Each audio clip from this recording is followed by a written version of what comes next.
Welcome to the podcast that doesn't yet have a title because we're still figuring that out. I am Sean Reid with Build Carolina, and Leah, I'm going to let you introduce yourself. Hello, I am Lelia King, also with Build Carolina, and we are excited to introduce a new podcast series that we're going to be rolling out in the next few weeks. Excellent. And We this are is our trying to first time figure doing out, it. yeah, and we're trying to figure out how to go live on LinkedIn, and I feel like I've gotten it all wrong. Um, so we're going to continue to try to do that. I'm going to see if I can do that while we are on the stream because why Yes, not just build this plane as we're flying it. um, absolutely. will it let me update these settings? I We're gonna feel like see. this is a familiar feeling for a lot of people who are, going through our programs, who are trying to change careers, just like getting comfortable with doing things that you're not comfortable with. It's very familiar. 100%. a hundred Yeah. percent And trying to figure out, like, why is this not doing what it should be doing. um, it apparently is not picking up, and I don't know why, so that's fun. um, Yay I for hope this LinkedIn. is just really riveting content for everyone who's watching. If nothing else, if we can't get the live stream to work, we can publish it later. So there's that. Um, all While right. you're working on that, why don't I give a little history of what is Build Carolina? Yes, please do that while I stumble around and try to figure out how to make all this work. Well, for anyone who doesn't know, Sean is our lead instructor over at Carolina Code School. And I am sitting at the Next Innovation Center in Greenville, South Carolina. I'm the executive director of Build Carolina, and Build Carolina is a nonprofit that is totally dedicated to helping people learn about careers in tech and get into those careers. So we currently have a few different ways that we help people do that.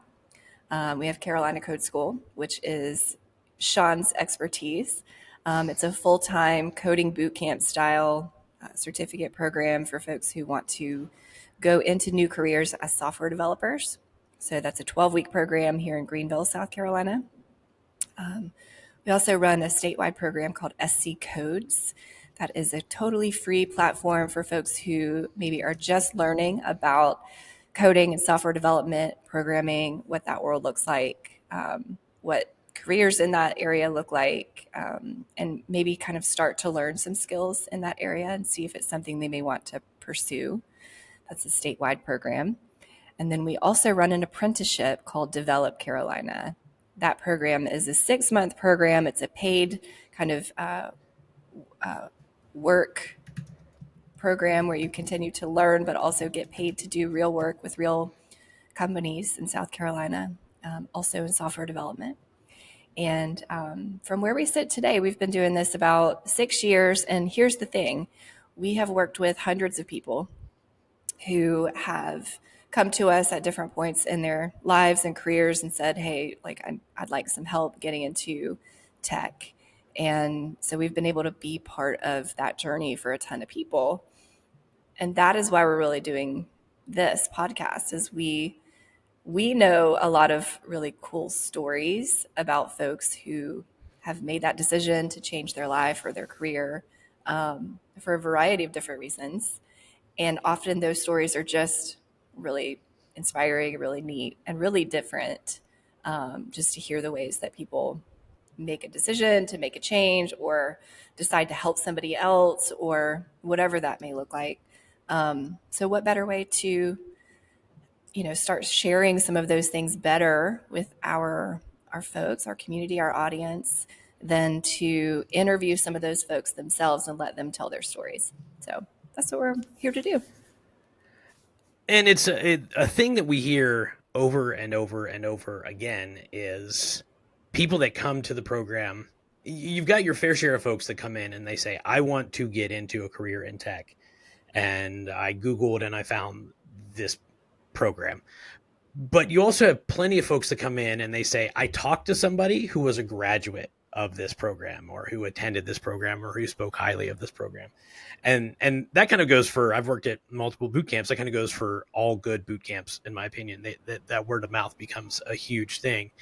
And so really what we're doing here is trying to take that and supercharge it and say, let's get the word out. And, this then takes people beyond just their immediate network of people that they know and helps us expand that. Ideally, helps us expand that, particularly if I can figure out this live stream thing to as many folks as possible.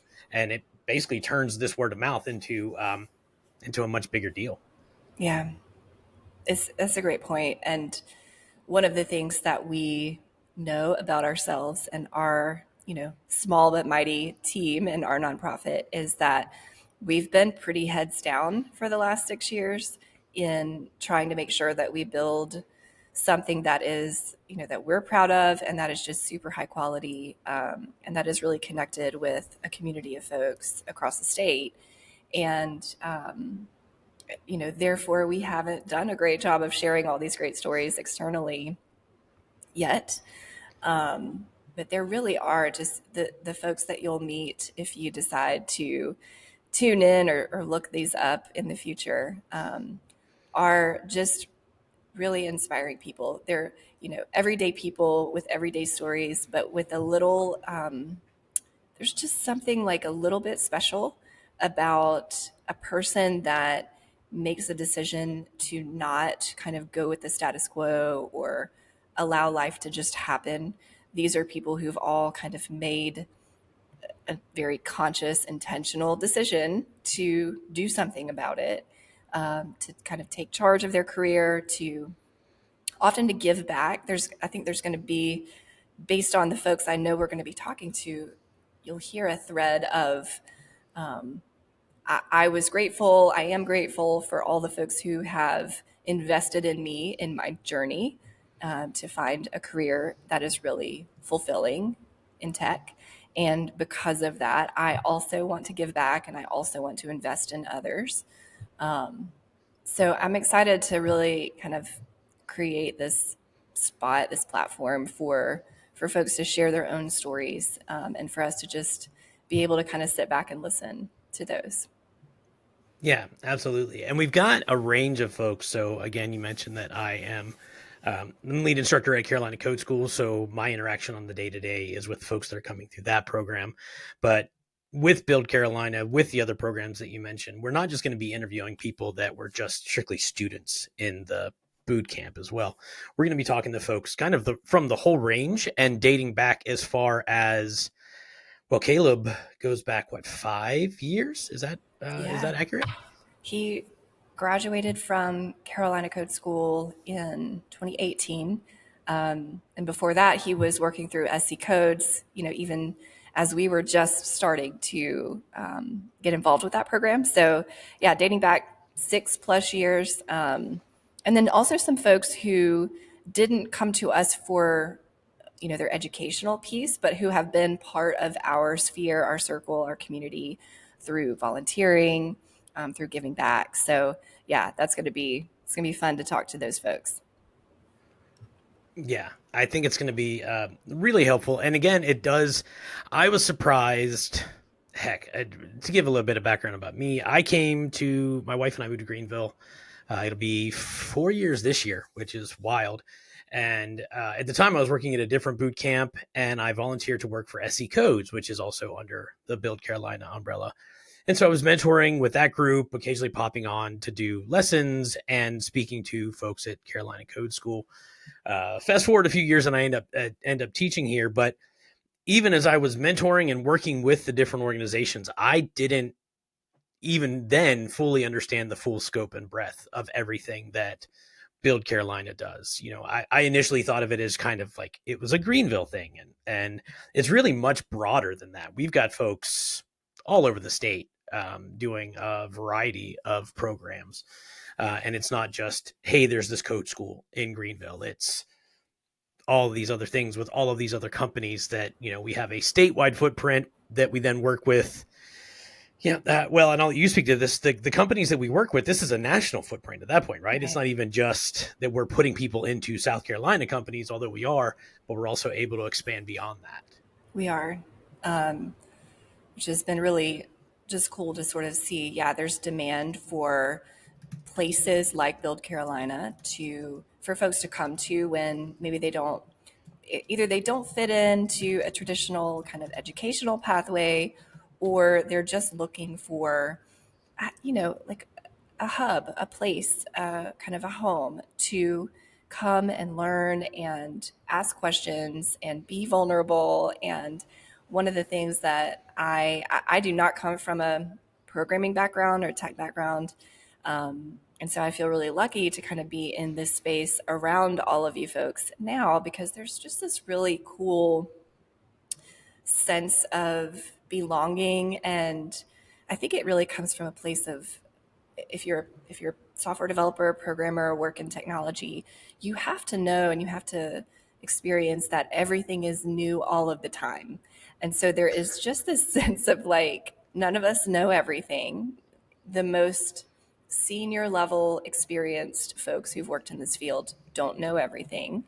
And I think that lends itself to, I don't know, a posture, a point of view that is just welcoming. And I go back to vulnerable. I go back to like, it's just a space where folks are continuously trying to learn, get better, try things, fail. And that just has been like developing a nonprofit training educational kind of organization in this space has been really fun, because we get to be around folks who come to it with that kind of posture, which is really, there's just not a whole lot of ego around here, and I really appreciate that and love that. It's the freedom to make mistakes is huge, and it is. This is me speaking as an old graybeard who's been in development for a while.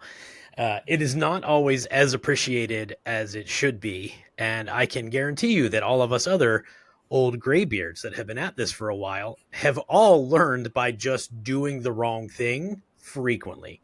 Um, so it's super beneficial, and it's one of the things that attracted me as an instructor and a developer to the program is that we do have you do provide that space that says, "Hey, this changes rapidly." I haven't taught any topic. I've taught the same topics off and on for 5 years now. I've never taught it the same way twice for a multitude of reasons, but one of the biggest ones is inevitably something that I'm teaching. By the time another few months rolls around and I've got to teach it again, it's changed.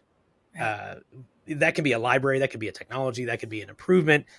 So nothing about it sits still. And it's something that I think we do a really good job with is helping people be comfortable being uncomfortable. Mm. Because the whole thing, this entire career, it's not, I don't even have a good thing to compare it to because I've not done anything else, but it's not a type of job or career or role where you show up, you learn to push these buttons in this order every single day, and you do that for 30 years, and then they give you a gold watch and you retire. It is you learn a set of processes that hopefully at a high level will be applicable, but your job is going to look different sometimes day to day. And I've now been a professional software developer for going on 15 years. And, it changes the languages that I work in. I've learned a new one every year, if not, 2 years to a year.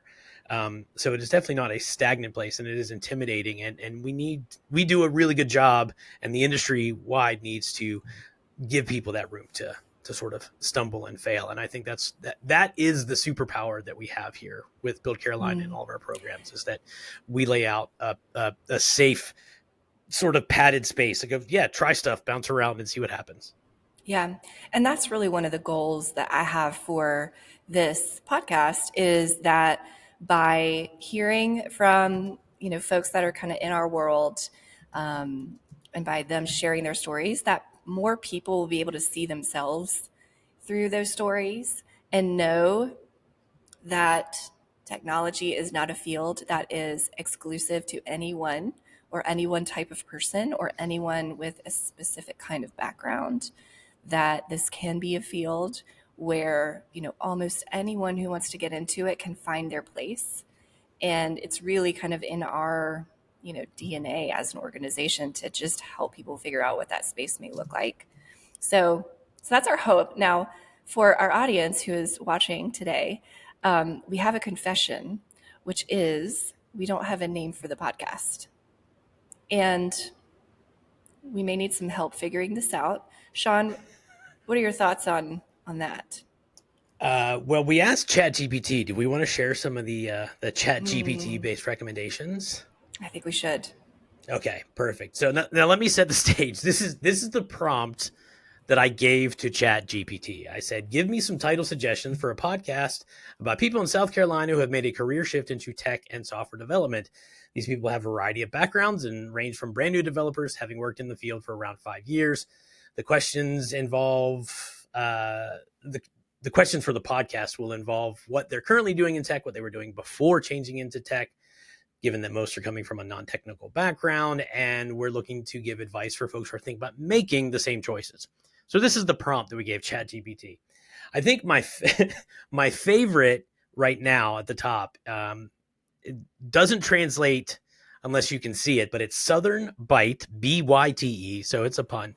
It's a really bad pun, and I am afflicted with dad jokes, so I naturally thought that was hilarious. But Southern Bite, from diverse paths, easy for me to say, to coding careers.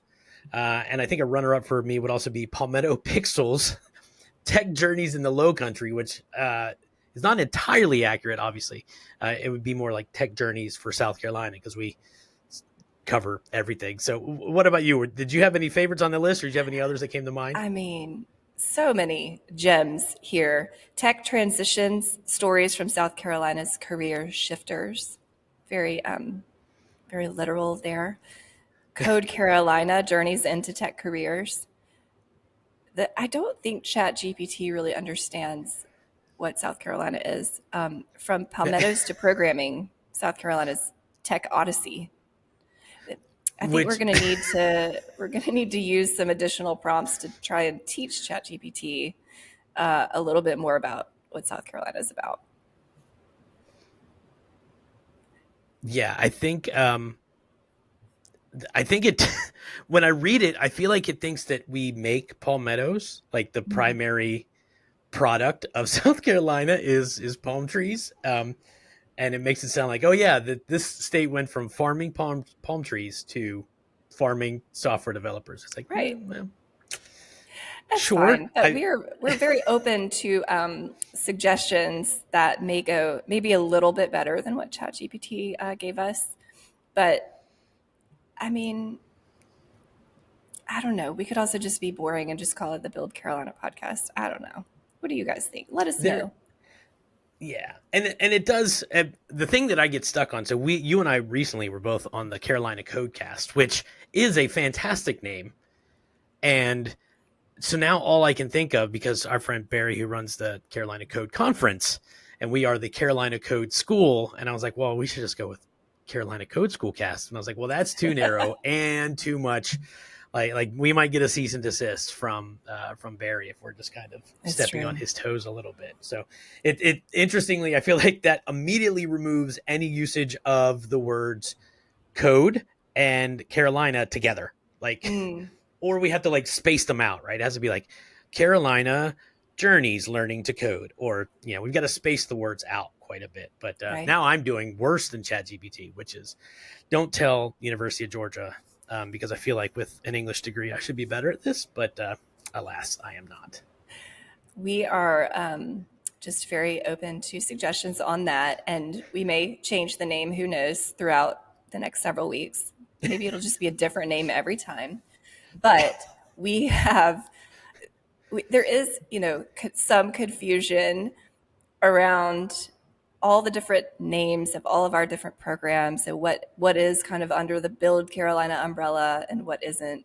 And here's the thing: it doesn't really matter. We're really all part of one big community, and for us, we often get called Code Carolina, which is funny just because it's probably the most, I don't know, inclusive of all the different names of all the different programs. But ultimately, what we will be talking about here does go beyond just coding. And I do think that that's something that's, I don't know, important to just start to talk about is coding as we sort of understand it is really only one piece of this larger puzzle. And we are starting to kind of go beyond just learning to code. I mean, that's been sort of the foundation of what we've been working on for many years now is you can't really be in tech if you don't know how to code, but that's starting to change a little bit and shift a little bit. And it is important, I think, to continue to talk about what it means to think like a programmer, to how to approach problem solving. Just all of these things are still so important. Um, so yeah, maybe our name, our nomenclature will shift a little bit as that focus shifts a little bit. In the meantime, if you have an awesome podcast name, we're very open to it. So amusingly, I just came up with something that I Mm. that started off in my mind as cheeky, and then I go, it actually might work. Like I think I talked myself into it in the entire time that you were talking. But I feel like we could get away with naming it the Subject to Change show, the Subject to Change cast. Now I'm re-editing it as we go, but given that we are subject to change, and it's entirely possible that the name would change, but it also sort of fits folks that are moving from one direction to another. So now I'm going to plant my flag there. I've decided that All that's the right. one I like, but Well, obviously we're going to leave it open to other we're folks we're to get taking back to votes. We're taking votes on it. We should run that a name, poll. any others. Um, and I think really the kind of point we want to leave with today is we are intending to introduce this series of stories through a podcast. We would love for you to join. We are really invested in getting these stories out and just making sure that folks know what it is that has made these people so special. And I think we've got about 6 weeks of stories that have kind of lined up. So we're just testing this thing out. We really would love feedback, both today and as we go forward on how this thing is going. And if you are a person that would like to reach out and share your story with us, we'd love to hear that as well. And if you're someone that has come across this because you're interested in learning to code, or you've been coding and you just moved into the South Carolina area, you want to get into the ecosystem, um, definitely reach out and tell us the kind of stories that you want to hear, so that we can also make sure that we're presenting those. I feel fairly confident in saying whatever story you want to hear, we almost certainly have somebody in the network that we can speak to about that story. We have folks from all kinds of variety of backgrounds, variety of career switchers. Um, it's not just a bunch of graybeards. I'm the only one right now. So yeah, we can reach out to anybody, and we want to share all of those stories. Here's where I'm going to put you on the spot, Leah. If someone wants to share those stories with us, what's the easiest way to do that? Yes. Well, it depends on where you're seeing this or where you're hearing this. So I believe there should be a way to comment on the video at a minimum, but you can always reach out to us at buildcarolina.org. There are forms there, email addresses there that you can use to contact us and let us know. Where else are we? We are on all the social media like channels under Build Carolina. I know we're on Instagram as well. So wherever you are, there we are too. Just let us know. Fantastic. And eventually we will get the live stream bits of this figured out. But if you're watching this on a recording, thank you for tuning in. Thank you, Leah, for coming on. You and I will actually be sharing host duties. Yes. As we go along to talk to the different folks that are here. So this was a fun way for for us to go, how does all of this work? I'm used to just talking and not producing. So that's been interesting. You're doing great, Sean. Thank you. We are to steal a phrase from Google's development. We are building this plane as we're flying it, figuring out all of these things, and uh, I'm no stranger to making a complete fool out of myself. So hopefully, for folks that are seeing this, that gives you a little bit of comfort in deciding to make any sort of switch that you want into tech and finding out everything that Build Carolina has to offer. Also, as we're doing this, I realize we should probably come up with kind of a standard outro, and I don't have one in mind. Mm, So like a maybe do good we night just and good say, luck type of thing. yeah, yeah? We should come up with Mm. something, but I think what do you think? Just for now, just go, hey, thanks for tuning in. Hey, thanks for tuning in. We'll see you next week. Fantastic. Awesome. All right. I'm going to stop the recording and probably edit that part out. The part where I say I'm going to stop the recording before we upload this live.